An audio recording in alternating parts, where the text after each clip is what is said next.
둘째 형, 효령대군에 대한 이야기입니다. 양령이 미친 체하고 방랑하니까 그 다음 후순위자요, 효령이 그럼 난가? 한 거예요. 그래서 형은 아마 폐위될 거야. 그래서 그때부터 갑자기 효령이 들어앉아서 글을 읽기 시작했다는 거예요.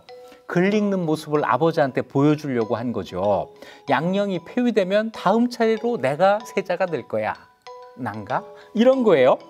그러니까 양령이 그 글 읽는 방에 들어와서 발로 툭툭 차면서 참 내가 어리석다. 너는 충령에게 아버지의 뜻이 있는 걸 모르느냐? 이 말을 듣고 효령이 아 그런 거구나 해서 곧 방을 뛰쳐나가서 절로 가서는 두 손으로 북 하나를 종일 두드려. 참 그래도 실망했을 거 아니에요. 내가 정말 될 뻔했는데. 또 한편에서는 아 내가 이렇게 어리석었나 뭐 이런 생각도 했겠죠. 그래서 이런 그 부끄러움, 실망감 이거를 이제 잊기 위해서 북 하나를 하루 종일 두드려서 그 북의 가죽이 부풀어 늘어났다는 거예요. 얼마나 북을 치면 북이 늘어나죠? 그래서 세속에서는 부드럽게 뭔가가 늘어져 있으면 효령대군 북가죽 같다 라고 하는 속설이 생겼다는 겁니다. 이것도 역시 연려실 기술에 나오는 이야기인데 이 이야기에 대해서는 근거도 달지 않았어요. 그러니까 연려실 기술을 지은 이긍익이 직접 들은 이야기를 여기다가 수록을 해놓은 거겠죠. 이런 이야기들은 다 근거 없음, 결과를 아는 사람들이 지어낸 이야기입니다. 요즘 같으면 픽션, 드라마 뭐 이런 거죠. 그래서 연려실 기술은 제법 재밌어요. 물론 한문으로 되어 있어서 읽기가 만만치는 않습니다. 번역이 돼 있어요. 번역이 돼 있지만 한문을 번역한 거는 읽기가 만만치가 않아요. 중요한 건 연려실 기술을 읽자가 아니라 거기에 나오는 이야기라도 역사적인 사실로 그대로 받아들이면 안 된다라고 하는 겁니다. 자, 이렇게 해서 세종이 엉겹결의 왕이 됩니다. 22살에 8월 10일 날 왕이 되는데 아버지가 돌아가셔서 왕위를 계승한 게 아니고 아버지 태종이 왕위를 물려준 거예요. 아들에게 왕위를 물려주고 자기는 상왕이 됩니다. 왕과 상왕, 왕이 둘이 있게 된 거죠.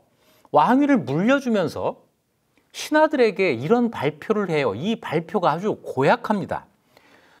이 주상은 왕이 된 세종이에요. 주상이 장년이 되기 전에는 군사는 내가 친히 보고받고 결정할 것이다. 이때 세종 나이가 22살이거든요. 22살이면 장년 아니에요? 도대체 이 태종에게 장년은 몇 살일까요? 언제까지 자기가 이 군대와 관련된 일을 보고받고 결정하겠다는 거예요? 그리고 더 나가서 나라에서 결정하기 어려운 일이 있으면 왕에게 떠넘기지 말고 의정부와 육조의 대신들이 의논을 해라. 그러면 그때 나도 그 의논에 참여할 거야. 아니 왕위를 물려줬으면 다 물려줘야지. 자기 역할을 남겨놓고 물려준 거잖아요. 그런데 자기 역할이 일이라도 있으면 세종이 받은 왕권이라고 한 건 전부 유명무실한 거예요. 상왕이 아버지가 나와서 결정하겠다는데 아들이 왕이 뭘 하겠어요? 그래서 허수아비 왕을 만들어 놓은 겁니다. 이걸 선의로 해석하면 세종이 왕이 될 수업을 못 받았잖아요. 세자 기간이 불과 2달 조금 넘었으니까 왕이 될 준비를 하지 못했어. 그러니 수습, 요즘 말로 하면 인턴 기간을 한번 거치는 게 좋겠다. 왕을 시켜놓고 내가 뒤에서 이 왕 잘하나 못하나 지켜보고 코치도 하고 가르쳐가면서 왕을 만들어야지. 선의로 해석하면 이렇게 볼 수도 있습니다. 또 한 가지 더 선의로 보면, 이거는 태종은 말도 안 했지만 일부 어떤 사람들이 이런 해석을 하기도 해요.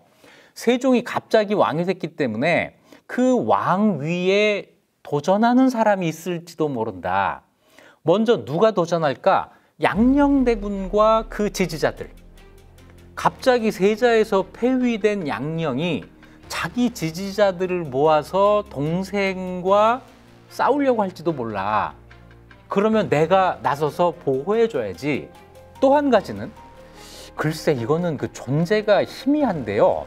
자기 형제 중에 회한대군이 있어요. 태종이 왕이 되는 과정에서 두 번의 왕자의 난을 일으켰잖아요. 두 번째 왕자의 난은 누구하고 싸운 거냐면 자기 바로 위의 형 이방간 회한대군인데, 이 회한대군이 이때 살아 있었어요. 그러니 이 정통성이 뭔가 부족한 셋째 아들이 왕이 됐을 때 전에 나하고 싸운 적이 있는 회한대군이 다시 흑심을 품고 싸우려고 대들지도 몰라 라고 했다는 해석이 있습니다.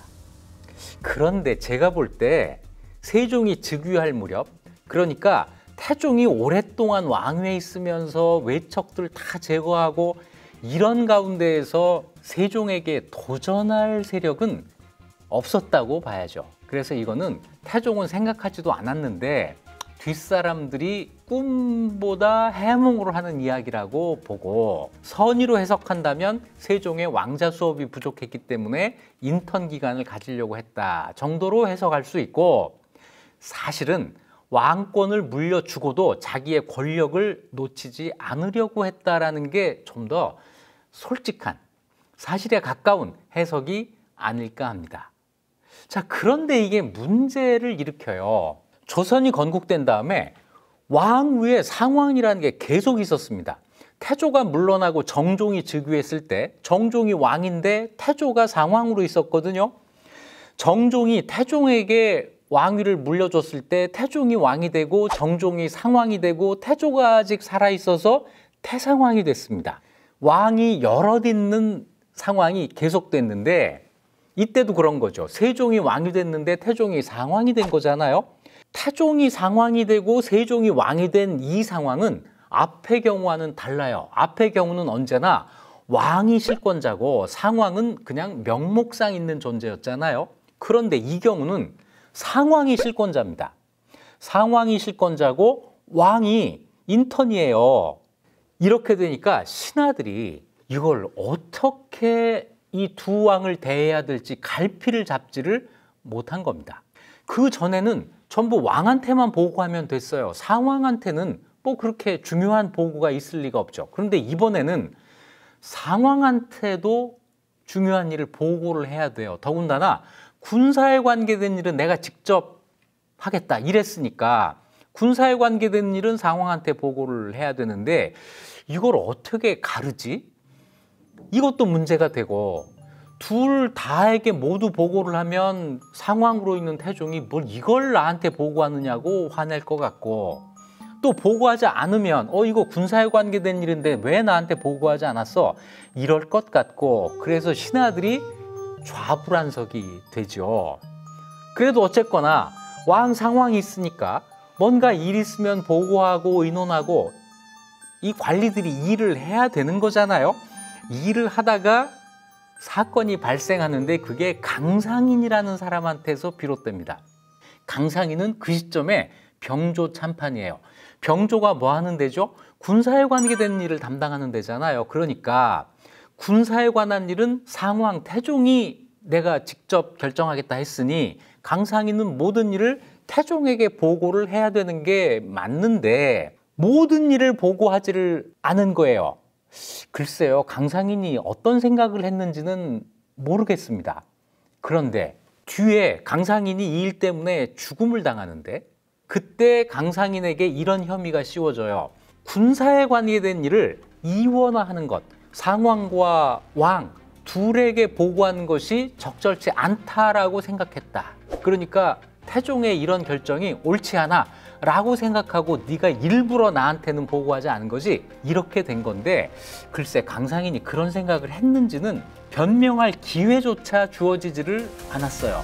자, 1418년 8월 26일 날 갑자기 병조의 모든 관원들이 의금부에 하옥됩니다. 그 사람들은 자기들이 왜 하옥되는지 몰랐어요. 의금부에 가서 조사를 받다 보니까 거기서 알게 되는 거예요. 태종이 군사에 관계된 일을 나에게 보고하지 않았다. 병조 관리들 전부 조사해. 이렇게 된 거예요. 이 사람들은 청천벽력이죠.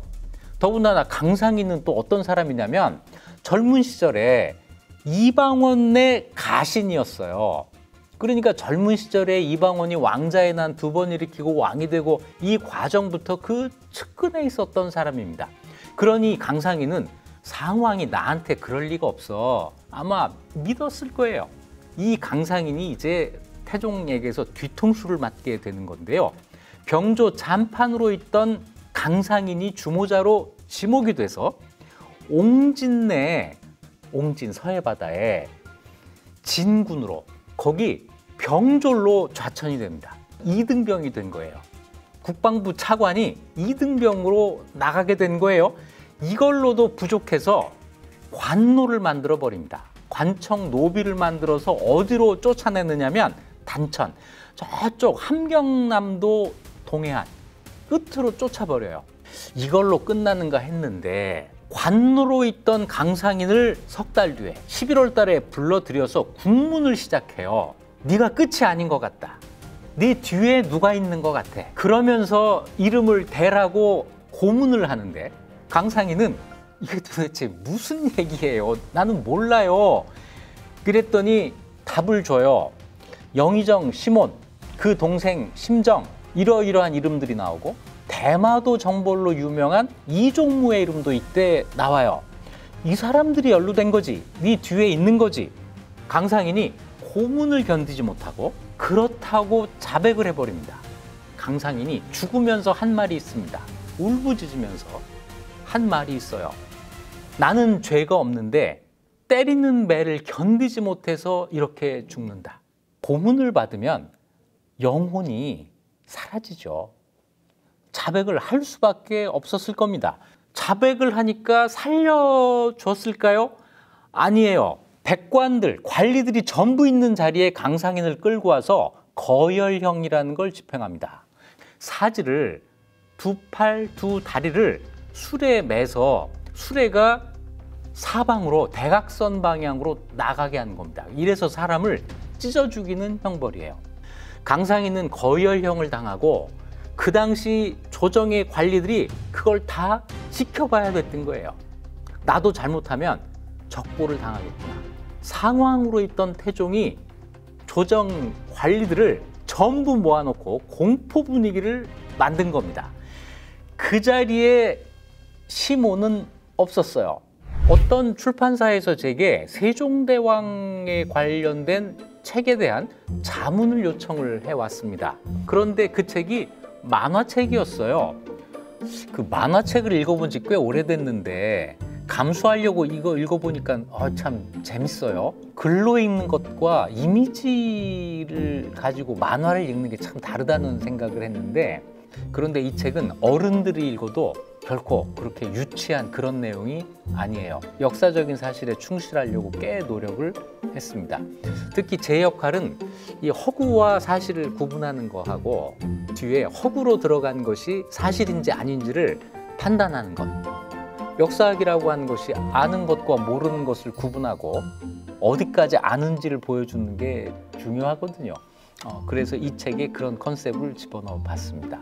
이 세종대왕의 인간적인 모습, 어린 세종이 어떤 과정을 거치면서 어떤 성격을 갖게 됐는지, 다른 사람들과는 어떤 관계를 갖게 됐는지, 이런 걸 보기에는 정말 좋은 책일 것 같습니다.